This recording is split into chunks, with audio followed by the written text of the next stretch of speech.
All right. Looks like we're streaming. Let me go post a link to our website over on. I got a itchy nose.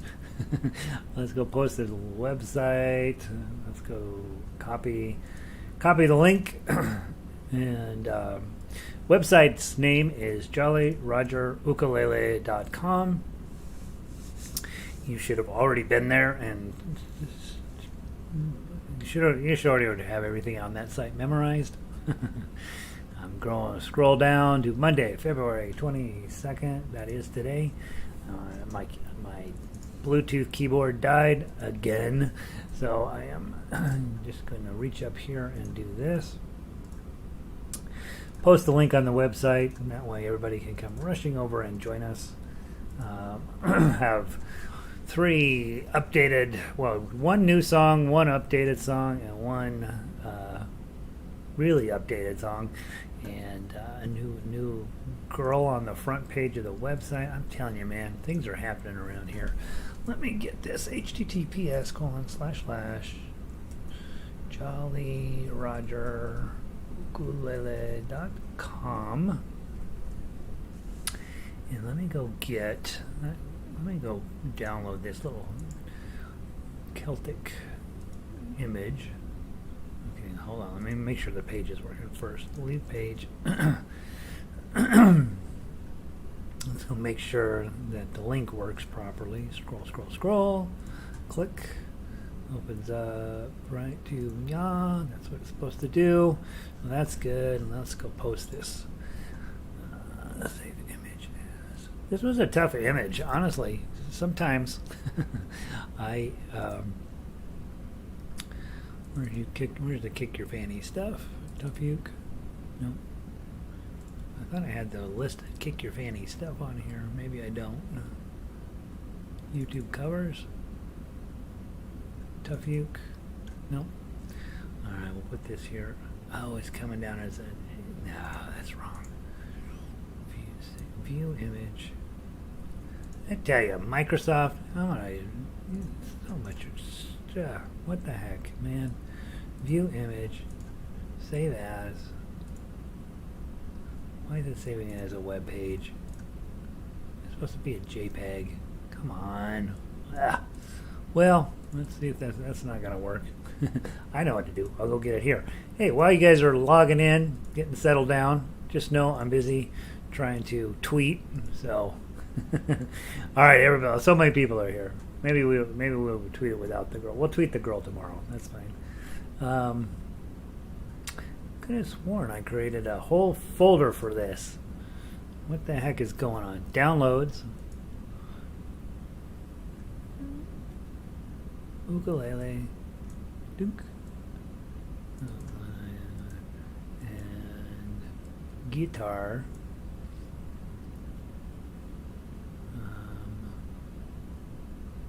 I apparently already have a guitar file in here. Oh, I do. Oh, interesting. Look at this. We're going to start here in a minute or two. Let's everybody get settled down. I'm busy being ridiculous. Downloads. We'll call it Guitar 2. Guitar 2. There.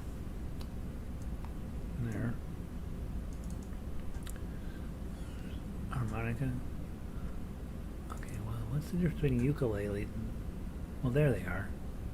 Okay. Oh, they got double of everything. What the heck? All right.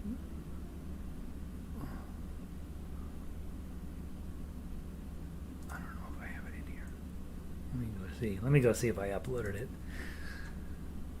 I don't know why everything has to be so complicated. It's just a picture. It's Microsoft. That's the trouble. That's those guys. You know how those guys are. Jolly Roger, kick your fanny. YouTube covers. Ukulele, kick your fanny. They're all right there. So I need 48. Is 48 in here? 48's there. There she is. All right. Let's get her loaded in. Now I can tweet. All right. Which, of course, is the entire purpose of her being alive these days. Let me grab Twitter, photograph, upload, ukulele, download. There she is. All right. Phew. All right. So we've officially tweeted our Celtic ukulele girl. I spent probably 75 hours on her. That is ridiculous. All right, now let's get back to what we're working on today. Hello, everybody. A lot of you guys are stuck in. Elizabeth was the first one in. That's a good sign. Lynn in from New Jersey. Stopped snowing at last. And Celtic front on the banner. All right. Lynn is pro Celtic banner. That's good. Bob in from Kentucky. You take requests for music? Sure. Send me a request. It goes on the list. I'll tell you that, Bob. I'd love to, if you will toss me an email. I won't remember if you bring it up here in chat, but if you toss me an email, I definitely get it. I definitely add it to the list.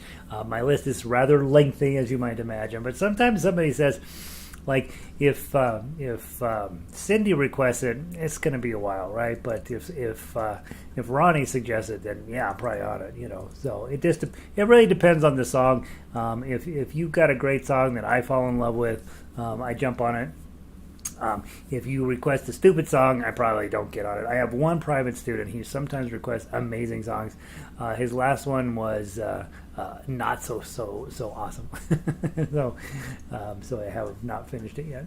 Ronnie's in from New Mexico. Cindy's in from here. Excited to see your new educational adventure. I am too. I'm super excited. It'll be interesting to see if I survive. Bruce is still in Utah, doing some babysitting duties. Linda's in from Denver. Sandy's in from Michigan. Happy you got sunshine up there. Jack and Barbara in from Illinois. Look at all these Midwesterners. They're like, I can see the sun again.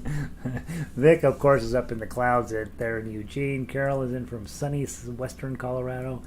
Dave in from Michigan. Diane, hello, and Warren. Diane got her second shot and her arm hurts. Let's see. Melissa's in from Boulder. Barbara's a local here. Good to see you. Marianne in from Michigan. Let's see. Metzger. Oh, here's. Say no to the Twitter. Wait, here you go, Chris. Here you go, Red. All right, that's a broken glass. Terry is in. By the way, Cindy, Terry is now finally got chased out of the north of Colfax. The Vikings chased him out of there. So getting warmer. He's south of Colfax now. All right, he's safe. Of course, he's near Cheeseman, so that's a whole different level of danger. Amy's a local. Nancy is in from Florida. Janice, she's local too. She's in from Sydney, Australia. All cloudy. What? Come on, Janice. Get it together down there. Laurel is here from Littleton. Dennis is in from plus 5 degrees in Toronto. That's a heat wave up there. Valerie's in from Illinois. Sun is shining. Congratulations, Midwesterners. You got the sun out. You get that for about 5 minutes, and then we take it away from you. Let's see. Patty's here today. We are very proud of you. Who will be? That's not true. I have lots to learn, Melissa. Thank you. That's very kind. Linda says, hi, everyone. See some shine. I really want. Yeah, windy night, huh? Yeah. See some sunshine after really wet and windy night up there in Vancouver. Jacqueline, local here. Lovely morning. Took a walk this morning. I don't know to take a walk this afternoon. I think Valerie's here. And no, I'm now. Yeah, I know. Cindy's all by her. You're staving out the Vikings. All right, guys. Got a crazy week ahead. Remember, tonight we have orchestra. Whether you have decided to be a part of that or not, you should attend to get your feet wet. You should definitely become a member of the website. I know it's a few bucks, but I think it's worth it. What we'll be working on tonight is jazz music, and I don't have the new stuff posted for the week. I've got it basically together, but over the next couple hours. So show up maybe 30 minutes early to get your printouts done for tonight. I think we have some really pretty lovely music we're working on Monday nights. Advanced stuff that doesn't just jump out of my arranging. I like to actually think about it. Today we have, in this class, we have 2 new arpeggios, and we'll be working with you on how you survive those. Minstrel Boy we did earlier as a ukulele piece, but now I have a baritone version of it as well. Same thing with Last Rose of Summer. I have brand new baritone versions for both of those. I will tell you that I find that both of these songs positively extraordinary, and so I will probably be a little bit too enthusiastic in sharing them with you. So first I'd like to grab ukulele key of D major arpeggio, please. Let's start with the ukulele version for that today, and let me find it in my gadget here.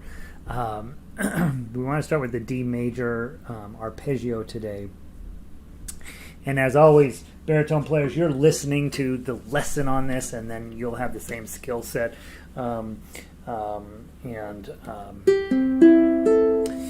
be getting arpeggios really until I finish the second edition of the book, which will include an arpeggio for all the baritones. And so the baritones will be on the same footing finally after many years of asking for it.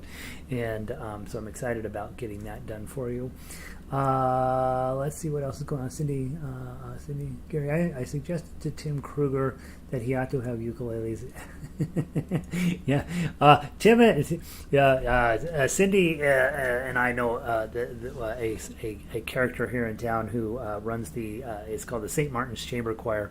And basically, if you take the best singing you've ever heard and crank it up about 3 notches, that's what that group does. It's ridiculous how fancy and just unbelievable the stuff they do. He and his wife they live on the hall here with me, and they've always been incredibly kind and patient, I guess is the best word, with me. And so he and MB hasn't bought a ukulele for me. It's exciting. D major, music theory, right? Grab your thumb, okay? If D is here, okay, that's your 1. E, F, G is your 4, and A is your 5, okay? D, E, F, G, A, and then over here on 6 is B, okay? So G, A, B, C, D, D, E, F, G, A, B. Now, remember, on your 6 over here, it's always minor, okay? So it's not surprising if you've got a D that you're going to see B minors. Look at there it is. Notice what else shows up. D, E, you got an F sharp minor, right? That's your 3rd. That's a little surprising to see that, but not out of the question. And next that's an E minor. So D, E minor, F sharp minor, those are both that makes perfect sense that they're there. We see them a little bit less in folk music than we see them in classical music, and when you're working on this arpeggio stuff, especially the further we go into the book, you're going to start seeing a lot more classical approach to it. It wasn't that I was trying to be fancy or thinking through it. It's just I was trying to make songs more interesting the further I got into the book. And so it's not surprising to me that all of a sudden I start using the 2nd and 3rd as one of my chords. Remember, D, E, F, G, A, that's the 5th. So when you see that A coming around there at measures 10 and 11, that makes perfect sense to me that, we're about to wrap up an idea and move on to the next idea. And it's not surprising at all that you see a D chord pop in right after A. That should start to make a little bit of sense for you. D, E, F, G, and measures 14 and 15, that makes perfect sense that those G's are hanging out there. And then as you look through the rest of the song, oftentimes I introduce all of the chords right up front, right? So G, A, G, D, all those make sense. Let's get the page flipper going. D, G, D, A, G, D. Oh, there's some A7s. Now look, go down to measure 40. D, E, F, G, A. A, your 5th can either be the regular A or it can be the A7. So anytime you have a chord on your 5th finger, you'll get away with either the 7th chord or just the regular chord. So in this case, bunch of A's, toss in an A7, and again, not surprising to see an A7 right before a repeat because it creates a bunch of tension to be resolved as you start the song over again. So on this piece of music, there's nothing in here at all that's surprising in terms of music theory. It's all 1, 2. You've got the main chord, you have an E minor, an F sharp minor, a a G, an A, and a B minor. So you have all 6 chords, and that probably makes sense if you're thinking about Gary as a new ukulele player. He's busy trying to learn how to play. You get to where we're on arpeggio number 5 or 6 here, starting to make sense. Yeah, it makes sense that he would have added in all of the chords from that key at this point. So so be mindful that that's what you're starting to hopefully get a sense that chords don't show up on accident. They're there for a mathematical reason, and then it's just a matter of however the composer put them together to how the song flows. Hey Pele, hey Christine. All right, guys are in. All right, so let's run through it. Baritone players, yours is identical, but you are going to be playing in a different key, so we'll play yours separate. And then, by the way, baritone players, when I'm talking D chord on the ukulele, you're thinking, I got to accompany these guys. I need to know what my D chord looks like. I need to know what my B minor looks like. I need to know what my F sharp minor looks like. I need to know what my E minor looks like. E minor on oh, that's that one, right? So you're thinking about what are my chords going to look like, and I'm kind of, you guys are at a level where I'm sort of hanging you out a little bit. I want you to be able to say, I'm a baritone player. I'm playing off of a ukulele piece of sheet music. That means I'm magically on chords, and I want to be able to just look through the names of those chords, and if I don't know the shape of one of those chords, I've got resources to help me figure out what that chord shape should be. Beyond Gary, right? Gary knows most of his chords, but luckily I don't live at your house. You'd be like, shut up, shut up, shut up. So you should be using your resources to figure out what those chord shapes look like on your instrument. Okay, ukulele players, and frankly, baritone players. What do we got here? We got a D major chord. Here's your D major, but now I'm giving you the bar. Okay. And we've done this a ton over the last year. Okay, then the next measure 4, you're going to this B minor shape. Okay, bar on 2, ring up here on 4, and then you play some melody. So far, it's all quarter notes, right? Look, I looked at the whole first page, all quarter notes. Oh, that makes it easier. Okay, measure 6, I got this beautiful F sharp minor. Isn't that gorgeous? So beautiful. Followed by the E minor. Whoop. Okay, again, those chords, and then wrapping it up with an A, a thought in A. Okay, so in my mind, you're going from a couple of bar chords, dropping into open chords, probably really trying to think about beautiful, beautiful long tones. Anytime you're playing in open positions where you're not putting on a bar, you're really, really trying to think, probably want to get as much sustain out of my instrument as possible. The ukulele doesn't have a ton of sustain, so let's get what we can out of it.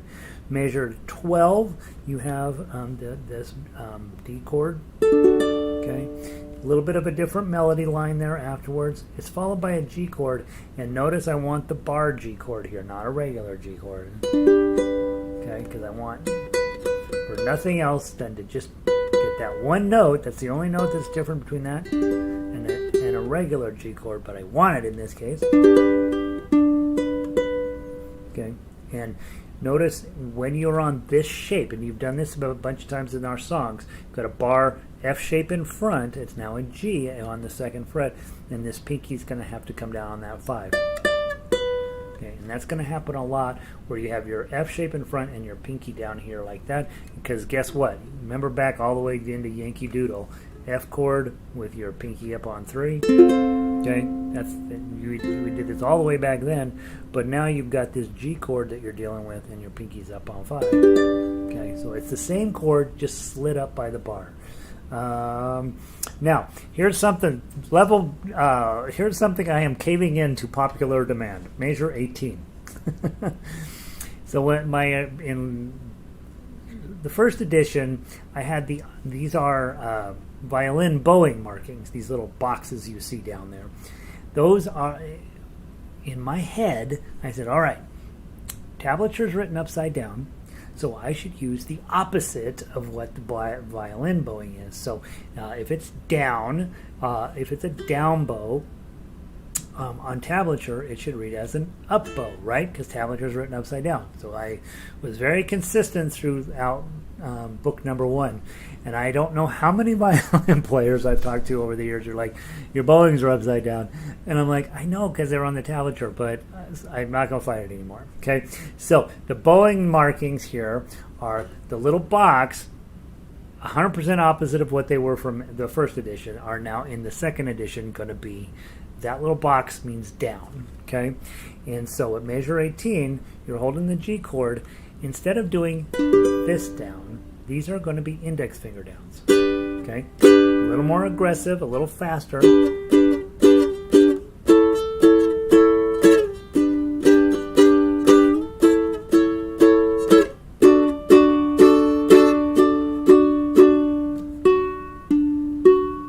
Okay, so when you see those boxes, those little square things above the tablature from 18 to 23, don't use your thumb, index finger, down.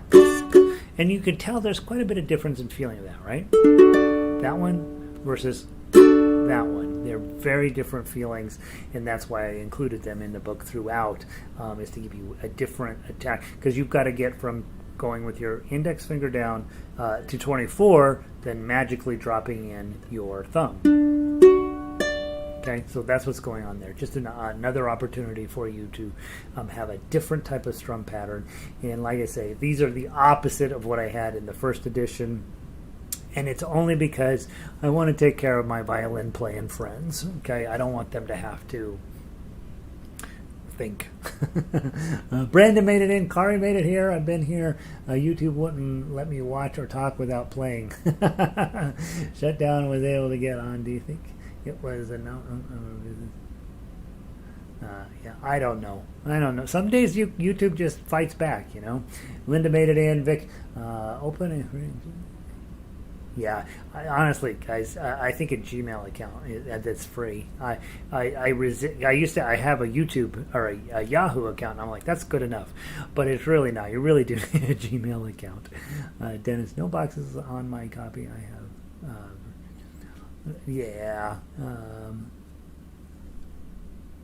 Especially very beginner violin. Let me go take a look here. Jumping Flea Arpeggiator, key of D major. I hopefully have the right version on here. Yeah, down there, look at, the one that's on the website now. You may need to hit reload, Dennis. You may have it caught up in your cache. But you've got little boxes, little brackets, basically.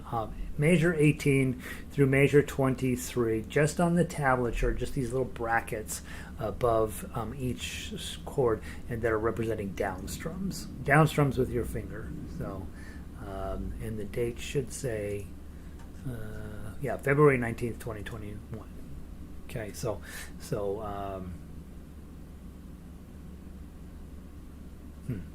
all right, so there's that. So the one on the website is correct, Dennis. Go double. You might just need to hit refresh on your cache, and it should pull up the right one. All right, page 2. I don't think there's anything much different than that, and it's not.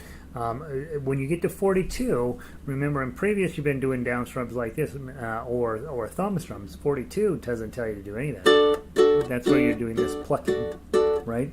And so there's that. Kari says shutdown was probably good then. Okay, all right. Okay, you guys are working out your technical details. And I just remember we're talking about getting a Gmail account to Kari. Kari's against Google. I forgot Kari. I don't know what good. I don't ever want to talk you guys into involving you in technology that you don't want to be involved in. But I have already decided that probably Apple, Google, the Chinese government, and Facebook know everything there is to know about me. So I'm not losing too much sleep over it. All right, let's play. Okay, let's go through it just as written. Remember, you have a repeat at measure 41 that sends you back to the top. Let's see how we do. From the top, 1, 2, 3.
Top.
Don't you love that moment?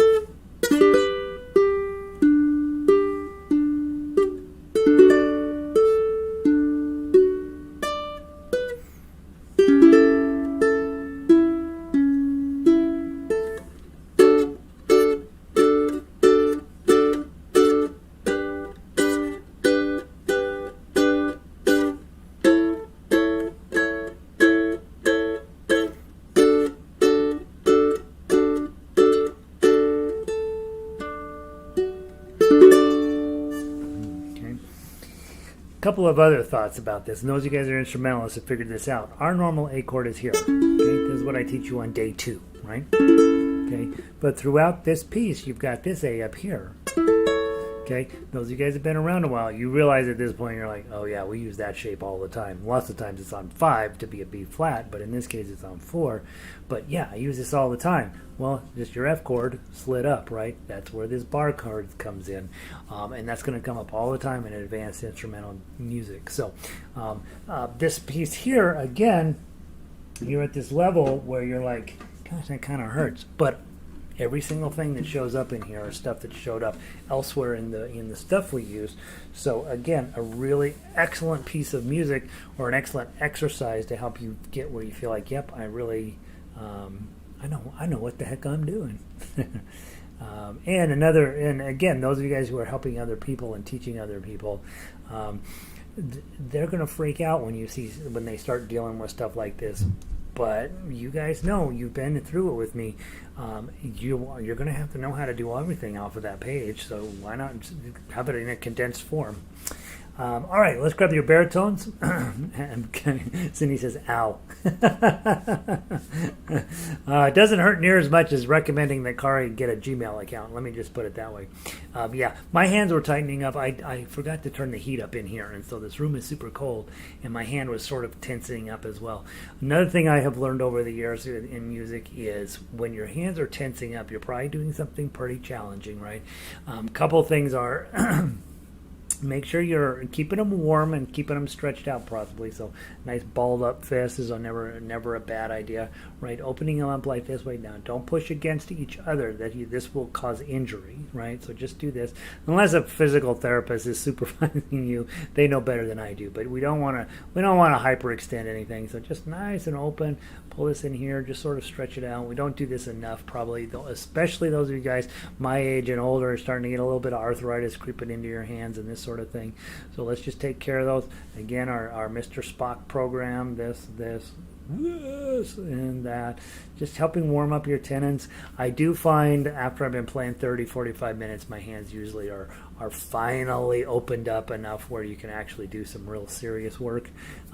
Those of you guys that are only playing for 5 or 10 minutes at a time, maybe you want to get your hands where they're sort of tighten, and then they finally give up and loosen up a little bit. All right, same exact procedure, different chords, right? So, or different chord names. And so, ukulele players, your A chord. Remember, when you're on accompaniment, you don't have to do the fancy chords, okay? You just do the basic ones. A chord is here, F sharp minor. Remember, you're just adding in your ring finger.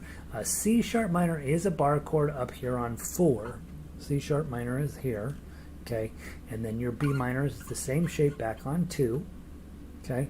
E chord, we already did this. This is like, it makes me laugh how often E chord comes up.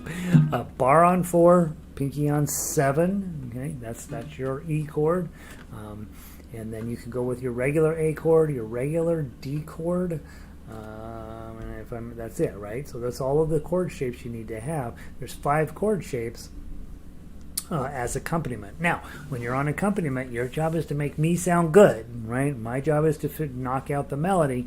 Your job is to turn this into something extra cool. So maybe you're strumming, maybe you're plucking, maybe you're arpeggioing, maybe you're coming up, maybe you're the drummer. I don't know, whatever you're doing, make sure to do to make me sound good, right? And that's hard to do. Same exact skill set, guys.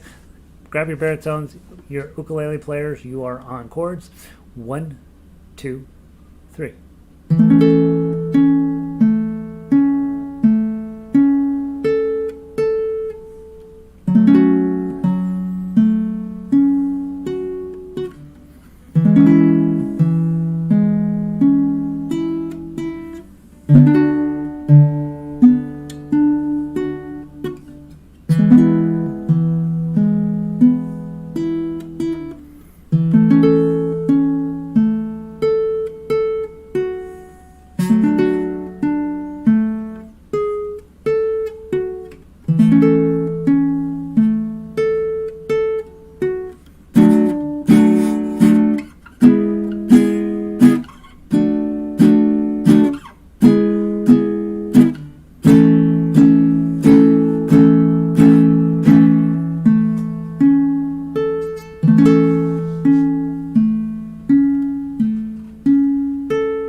I've been playing a long time. That's pretty hard for me. Probably your hands are like, ow, I don't think I like this very much. Again, we're pressing, right? Trying to get us up to that high level. I definitely, my hands got cold in here today, and I'm really fighting the overall feeling there. All right, so there's that. A couple of other things we're going to run through. Let's just grab the baritone version of Minstrel Boy today, since I'm in baritone right now. Go grab that baritone Minstrel Boy. And we're going to get started on our Celtic music for the next few weeks probably. I want to get as many. You guys have done a nice job of sending me a bunch of different ideas, and so we'll see how many I can get to. But I'd like to play. I'm going to give you the ones that I have done, of course, and then hopefully I can toss in a few others along the way. So let people know what we're working on here. Most of you guys, probably Minstrel Boy is not top on the list of things you know. Last Rose of Summer is absolutely beautiful. Hopefully you know that one. Molly Malone this week, Whiskey in the Jar, Ash Grove, and Danny Boy. So I just heard this drill go off. I'm like, what the heck? So that's what our plan is for the week, and probably for the next few weeks, because we're going to play at least till St. Patrick's Day on Celtic music. Minstrel Boy, guys, ukulele players, you're in good shape. He's drilling a hole next door, or maybe down. Somebody's drilling a hole. You may be hearing a whirr going on. Let's see. Linda says, is there a trick to playing the E? So, I believe you're talking this E, right? Linda, bar on 4, pinky on 7. I don't think there's really a trick to it. Think of it as a C chord, okay, with a bar on 4. Okay, that would be my suggestion with E chord. Elizabeth says, the first time I played 18 through 23 was so difficult. Yeah, isn't that fun? Isn't that fun to think about how far you come? Everything should be difficult in the beginning. Everything, right? And then the second time we come around, you're like, that wasn't so bad. E on the uke, yeah. Just a plain old bar on 4 and a pinky on 7. So again, it's a C chord, okay? But in this case, G here, right? And then just slide everybody up. Your bar stops on 4, which puts your pinky on 7. That's your E chord. There is no trick to it. This is the shape that it has to be. There is a really lame open E chord that has been taught on the internet, and it should not be being taught. It's terrible.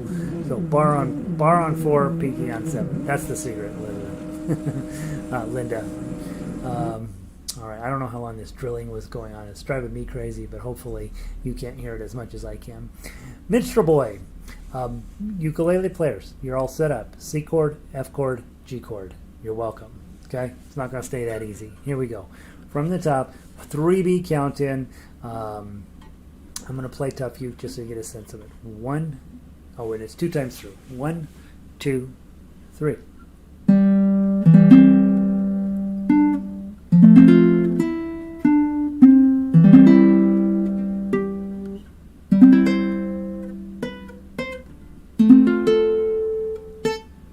I should stop there and talk about that. When on baritone, and this will happen when we get to ukulele, when just what Linda was talking about. Hey, any suggestions on E chord? Well, now look what it shows up here as an F chord for ukulele players, or a C chord for baritone players. Same exact shape. Here is that bar on 4, pinky on 7. Now I slide it up, bar on 5, pinky on 8. And then the next note is a 7/8. And then the very next chord, I don't even have to look. I see, oh gosh, it's something with a 5 and a bunch of numbers underneath it. I can almost guarantee that's going to be this shape, because everywhere I go, when I have this shape also goes really nicely with it. Okay, so if I'm down here on 2, I got a D chord. Guess what goes really nicely with it? A G chord. Okay, if I'm on E, look what goes really nice with it. A. And in this case, F chord has a B flat. Okay, in baritone, we're talking about C being followed by an F. Okay, Okay, so that's going to happen a lot, and you guys will probably have already starting to see that pattern show up quite often. Okay? And then the other thing that happens is if I'm playing melody, I play a 3, but because I've got this whole contraption on it, it's just faster and easier to get my pinky finger on the 8 of the 2nd string to get my melody note there. Okay, and you'll see that happen so often it'll just become a thing. Okay, let's start from the top again. 1, 2, 3.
Got the big idea? Got the main sense of that? With that, it would be done as a march usually. I put it in 4/4, but it probably should have been put in 2/4. Dum ba ba da da da bum bum bum. Right, so a lot of just that marching sense of it. Stories about a minstrel boy, right, a harp player who goes off to battle and dies. No, usually cheery Irish stuff that we work on a lot. All right. Let's do the ukulele version. Baritone players, C chord, F chord, G chord, and A minor chord. Again, you have the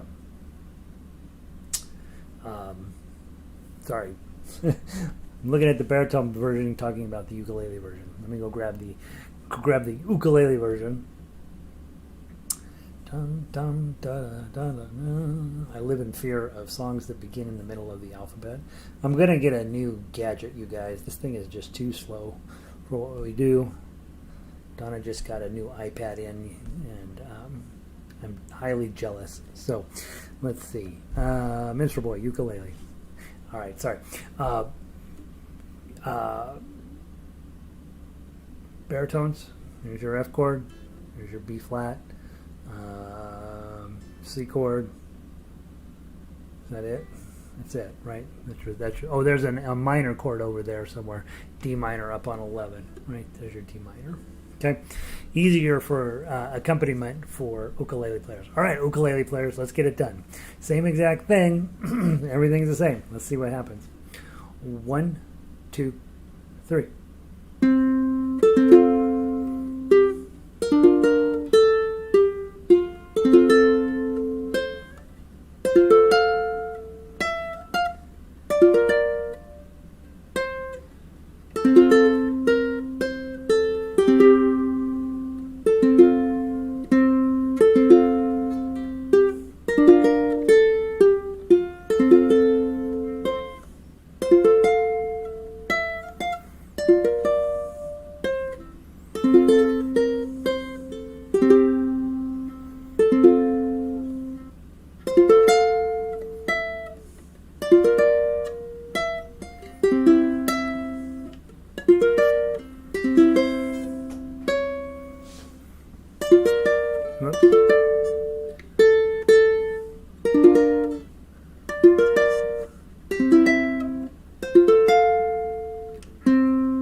One more time.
Lovely, lovely tune. All right, that's an earworm, by the way. Once you get it down, you're like, you'll be walking around the house, dum, dum, dum, dum, dum, dum. So we're out of time, but tomorrow we will tackle. I'll just move them down the list. We will tackle Last Rose of Summer. You might want to read through it today. Again, a lot of these tunes you may or may not know. That's what the MP3s on the website are for. So please don't be shy about using those. Listen to the song a few times before you undertake it. But we'll move Last Rose of Summer down into tomorrow, and then Tonight You Belong to Me and Ukulele Lady will be our next to last time dealing with those. It's Tin Pan Alley Tuesday. We decided. Ronnie says she didn't think it up, but we're giving her credit for it. Tin Pan Alley Tuesday. We'll do Tonight You Belong to Me and Ukulele Lady again, finally. And then we'll see those show back up on Friday. Wednesday, then, Molly Malone, Whiskey in the Jar, Ash Grove, Danny Boy on Thursday. And then, of course, on Friday, the concert will be more music than we can get to. Whatever we don't get to gets pushed over into the following week. We got plenty more Celtic things to go through, and I think that's it. When I'm using the word Celtic advisorily. It basically includes everything except music from England, right? So music from Wales, music from Ireland, music from Scotland, and we just those British and their French influence. We won't deal. We will.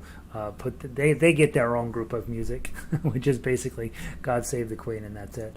And the Beatles, right? So they were British. So when we talk about British music, we talk about English music, and we're against the English. Remember, we had this little revolution against them. So I don't know why we ever let the Beatles back in. That's what we do. All right, guys. Good to see all of you. Glad you made it through the weekend.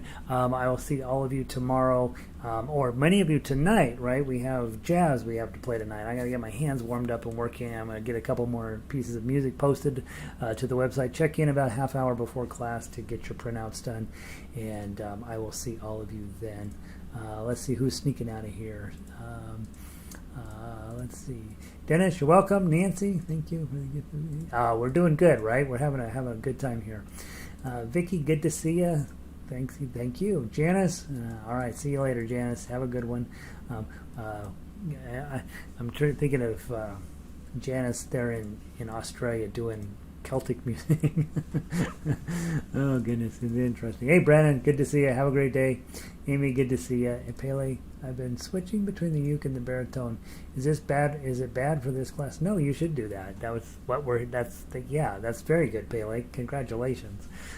You'll end up playing the same thing on both instruments, just in a different key, Pele. That's the only benefit of not switching, is you get a chance to play the duet part. So, but it's up to you. Pauline, see you tonight. Bob, you're welcome. Lynn, all right, see you tomorrow, Lynn. Take care. Sandy, I know, good work. My hand is hurting. Kari, glad you're here. Hopefully you don't have any bugs. Run a virus check. Ronnie, thanks. You have a blessed day. Thanks, Ronnie. Elizabeth, good to see you. Ow, right? I have a little bit of an ouch too, so we got to talk about warming hands up a little better. All right, Barbara, good to see you. Good to see you all. I'm gonna, since Red is here, I'm gonna give you this.